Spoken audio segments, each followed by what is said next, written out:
Hello everyone. Welcome to another lecture on reasoning ability and problem solving. In today's lecture, we will discuss the examples for clock and calendar. Okay, so let us start with clocks first. For clocks, we'll solve 10 examples, then for calendar, we'll solve 10 examples. So this is your example number 1. We have to find the angle between the hour and the minute hands of a clock at 2:30. So AM PM is not given to us, just 2:30 is given to us. Now, we know for this we discussed a formula in the previous class. What was the formula? It was 11 by 2 into minutes hand will give me 30 into hours hand plus minus theta. Why it was plus minus? Because angle cannot be negative. So we had to ignore this. Okay? Correct? Now we'll put the same thing in the same equation. So at 11 by 2, at minute hand, what do we have? 30. And at hour hand, what do we have? 2. So 30 into 2 plus minus theta. Clear? So 2, this will give me 15. And whenever I have to multiply any number by 11, I've told you a short trick. First we write this number. Then we will add 1 and 5, that is 6. And then we will write this number, that is 1. Okay. So I'll get 165 equals to 60 plus minus theta. So theta will be 165 minus 60. That means 105 degree. So my answer will be option number 1, 105 degrees. Clear? Here is the solution. Now, example number 2. Similarly, we have to find the angle between the hour and the minute hand of a clock at 7:40. So 7:40, the formula is 11 by 2 into minute hand equals to 30 into hour hand plus minus theta. Correct? So 11 by 2, minute hand, what is the time? 40 equals to 30 into hour hand, what is the time? 7 plus minus theta. So this will be 20 and 11 into 20 will be 220 equals to 210 plus minus theta. So what will be the value of theta? 220 minus 210, which is equals to 10 degree. So my answer will be option number 1, 10 degrees. Clear? This is the solution. These signs symbolizes mod. Mod means the value is positive or negative, does not matter. We will take only positive values. Okay. Example number 3. What is the angle between the hour and minute hand at 1:15? AM and PM is not relevant, okay, in these types of questions. So what is the formula? 11 by 2 into minutes hand equals to 30 into hour hand plus minus theta. This is the formula. So this will be 7.5 and 7.5 into 11 will give me 87.5. Sorry, 82.5. How do we get this? 11 into 7.5. Ignore the point. Ignore the decimal. It will be 5. Then 7 plus 5, which is 12. And 1 will be carried over here. So 7 plus 1, which is 8. And the decimal was after 1 place. So decimal will be after 1 place. So this is how you do multiplication with 11. This short trick you should remember. One more number let us take. So the number is 1441 and we have to multiply it by 11. Now what? We'll do the same thing. We'll take 1. Then we'll add 4 plus 1, that is 5. Then we'll add 4 plus 4, that is 8. Then we'll add 4 plus 1, that is 5. And then we'll write 1. So any number can be multiplied by 11 using this formula. This will be the answer. So these kind of short tricks you should, pay attention to because they make your answer solving faster. So 30 into 1 will be 30 plus minus theta. So what will be the value of theta? 82.5 minus 30, which will be equal to how much? You'll get 0.5, 2 and 52.5 degree. This will be the value of theta. So answer will be option number 3, 52.5 degrees. Clear? Example 4. If it is 8:20 a.m., when will be the hour and minute hands of the clock form a straight line after this time? So for this we have a concept. What is the concept? A clock's hand form a straight line. Straight line means what angle? straight line means 180-degree angle. So a clock's hand form a straight line or a 180-degree angle only at 2 times in a day.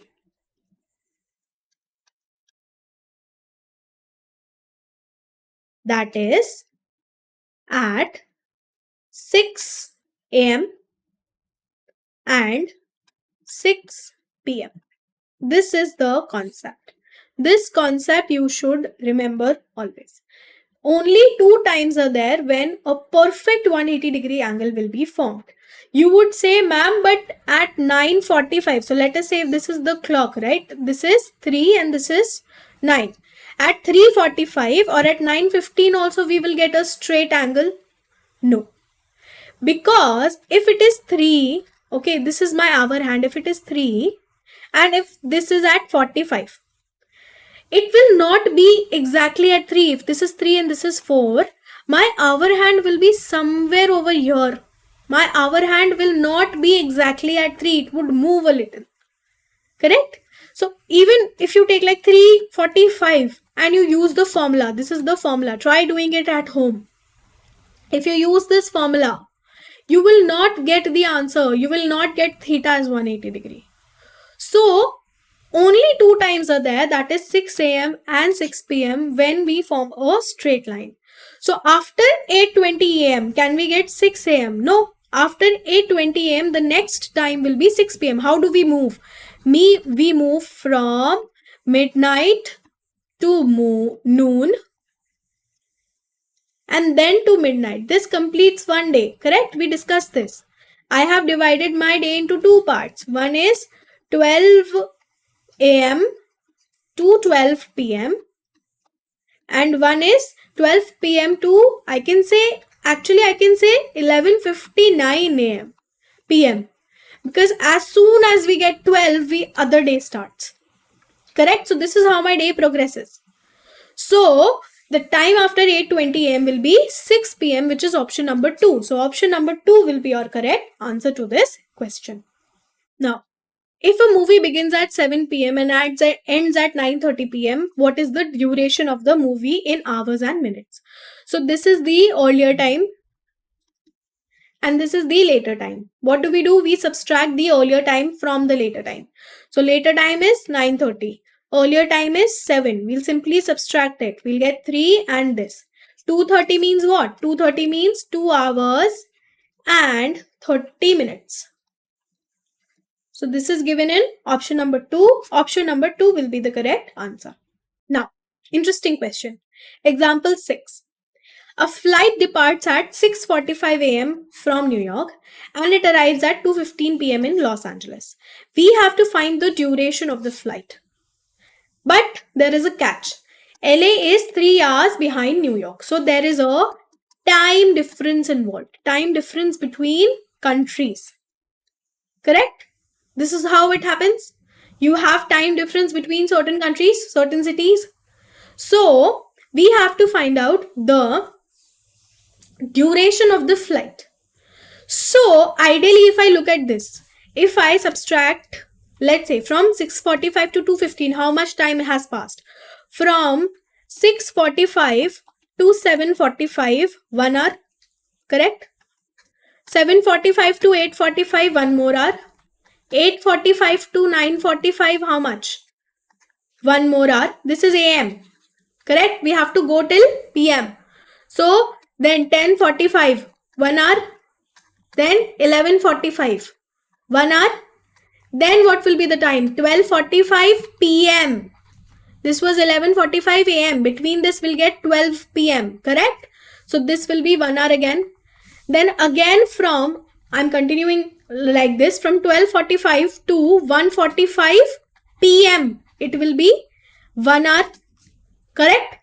And from 1:45 we have to go till 2:15. So 1:45 till 2:15 PM.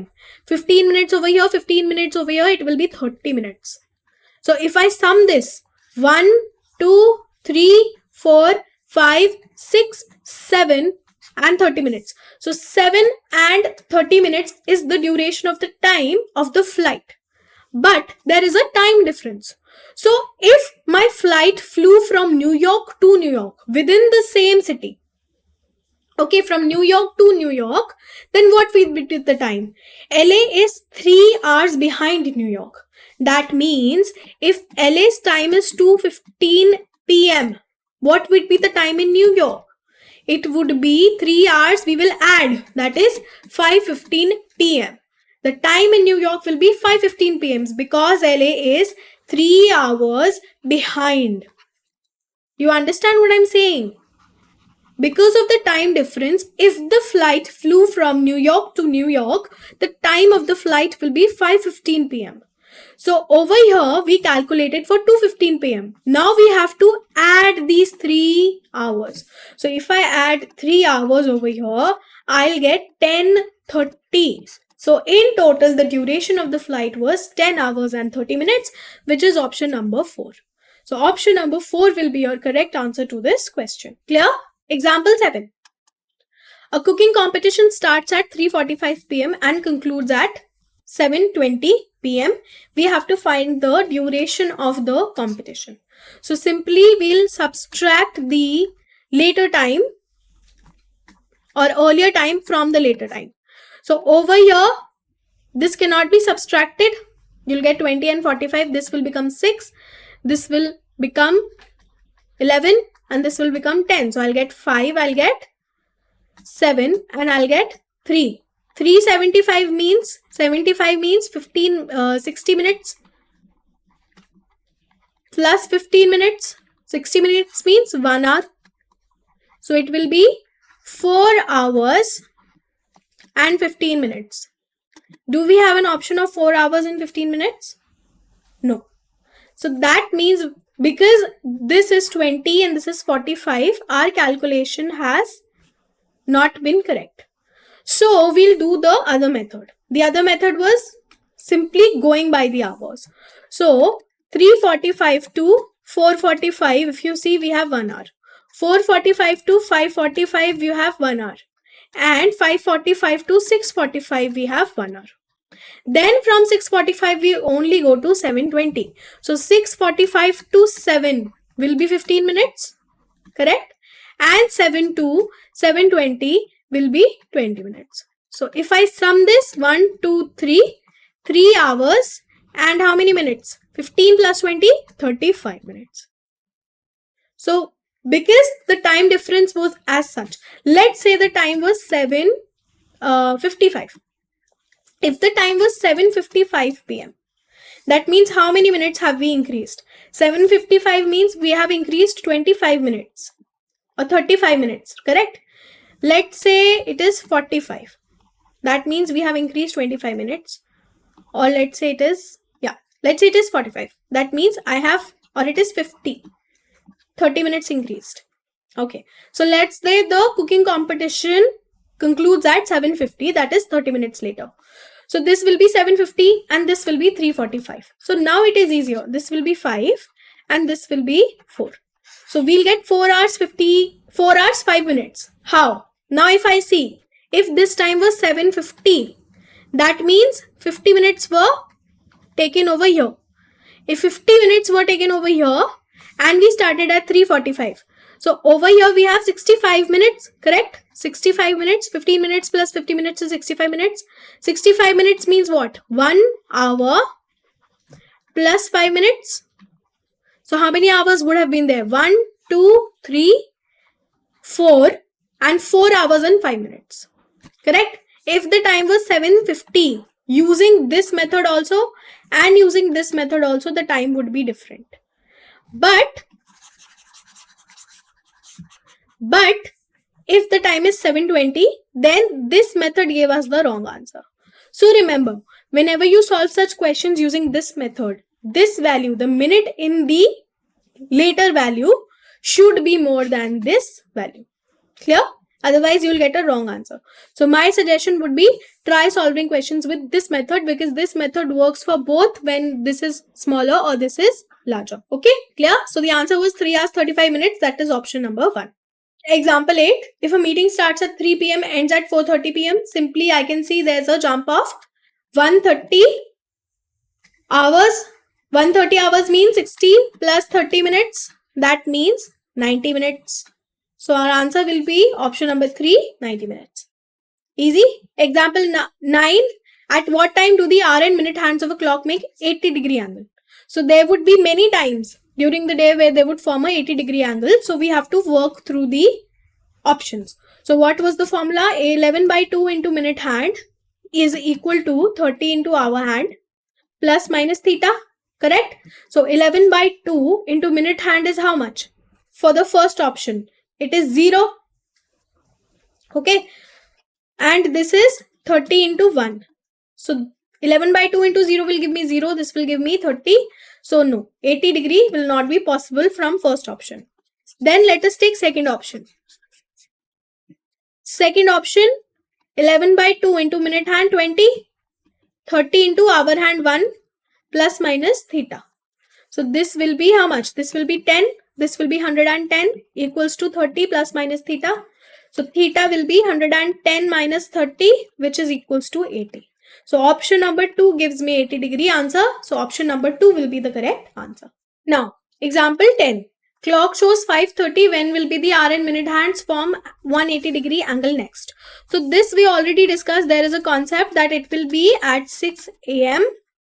and at 6 p.m. So after 5:30, the next time will be 6 a.m. So answer will be option number 1, 6 a.m. Clear? Now calendar.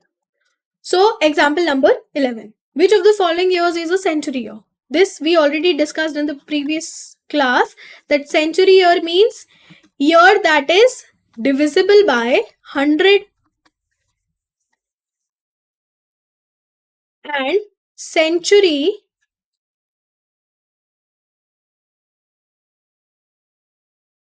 leap year means that it is divisible by 400.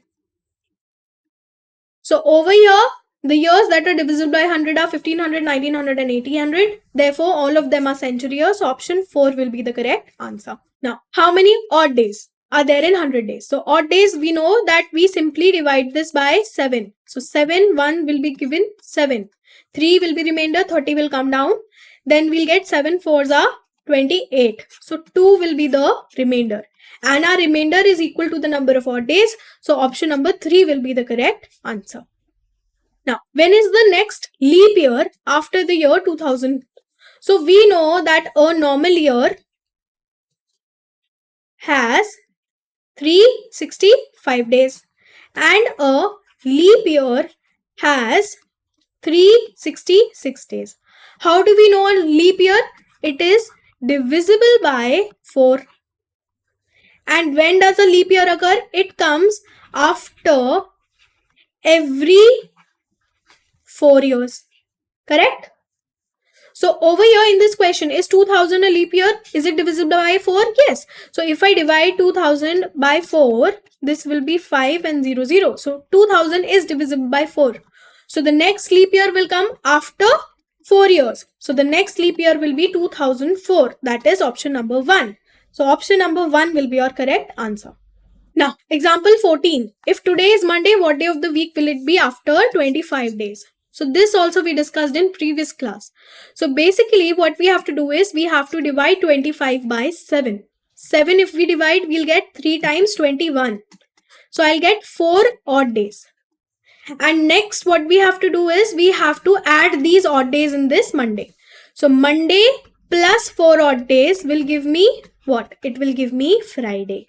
So my answer will be Friday, that is option number 4. Do you remember the codes? Monday, Tuesday, Wednesday, Thursday, Friday, Saturday and Sunday. What were the codes?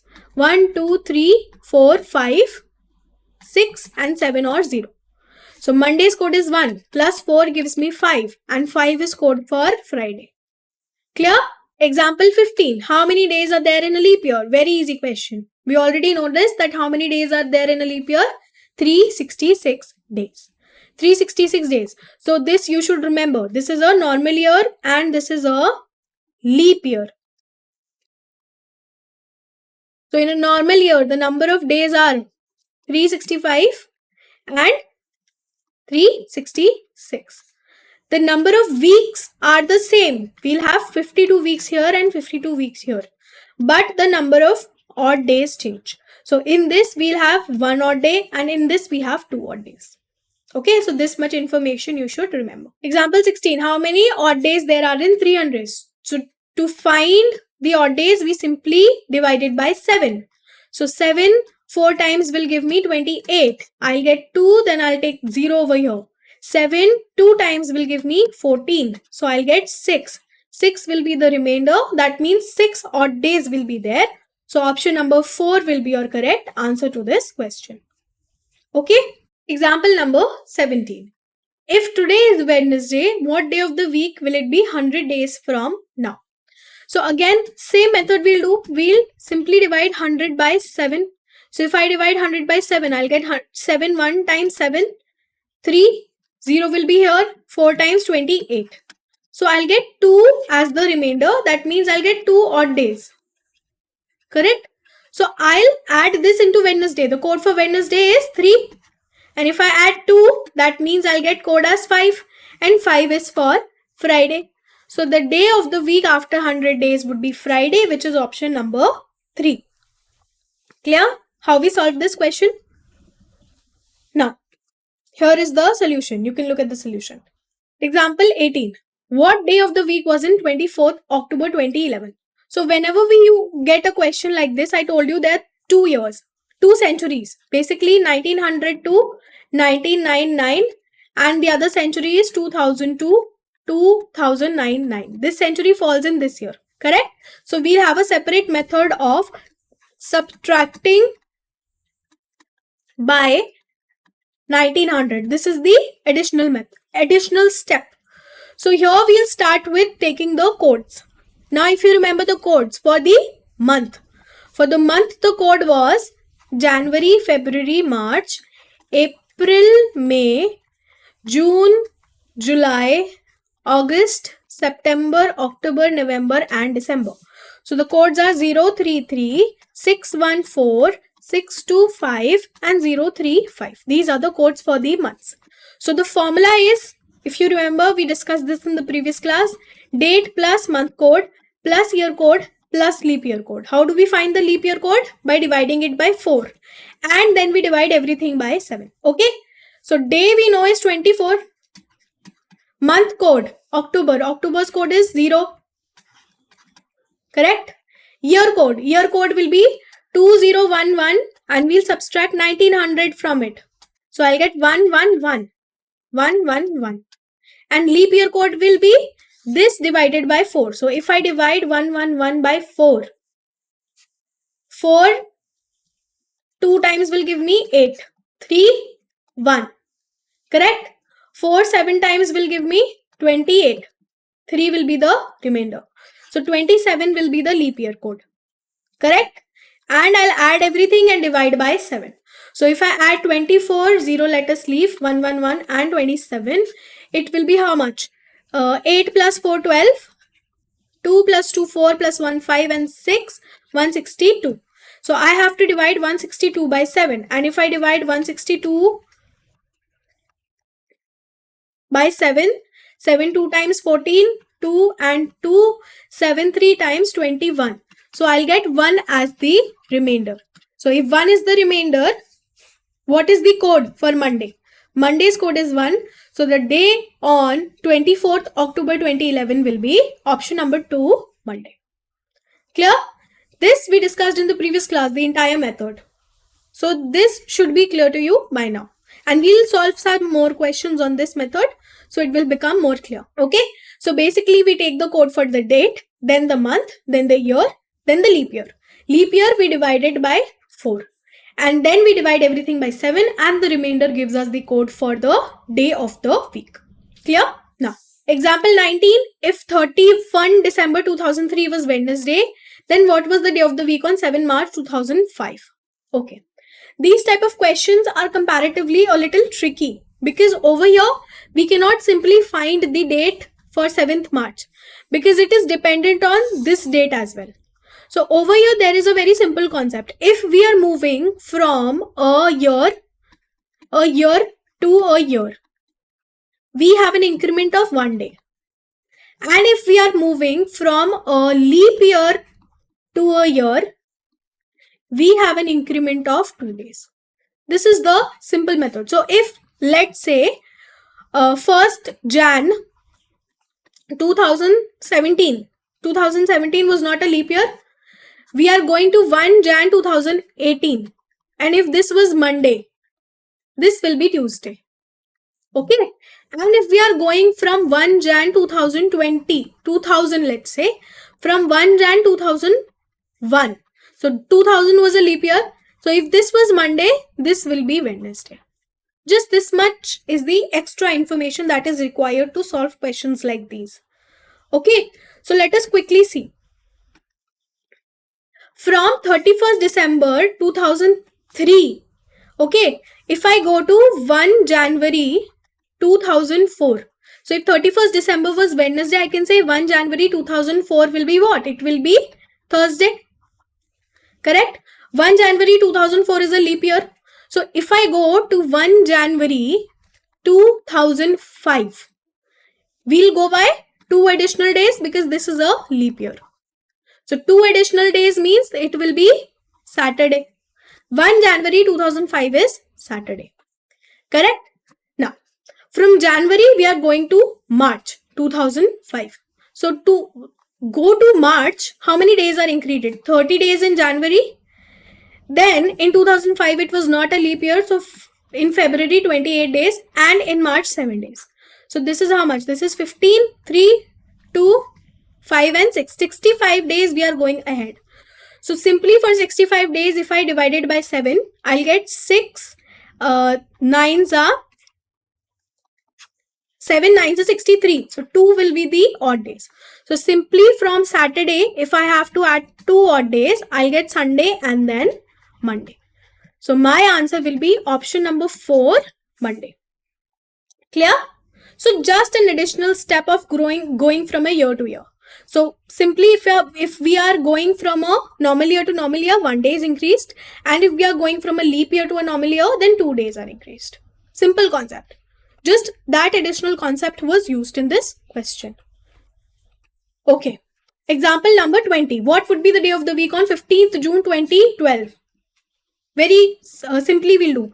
So codes I am writing: January, February, March, April, May, June, July, August, September, October, November and December.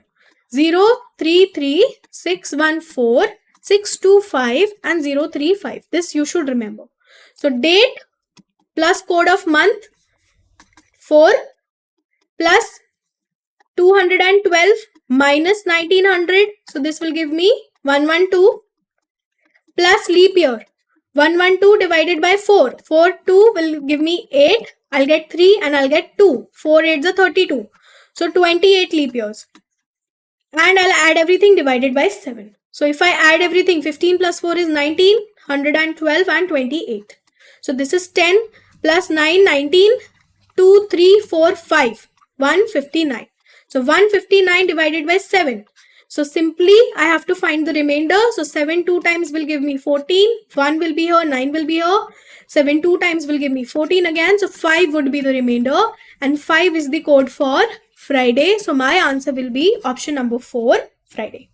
So simply when you get a date, you will follow this procedure. And when you get the date in reference to the other date, like in the previous question, then you have to do that step of going from a normal year to a leap year or a leap year to normal year. That is additional. Only that much is additional. So this concludes today's lecture. Thank you.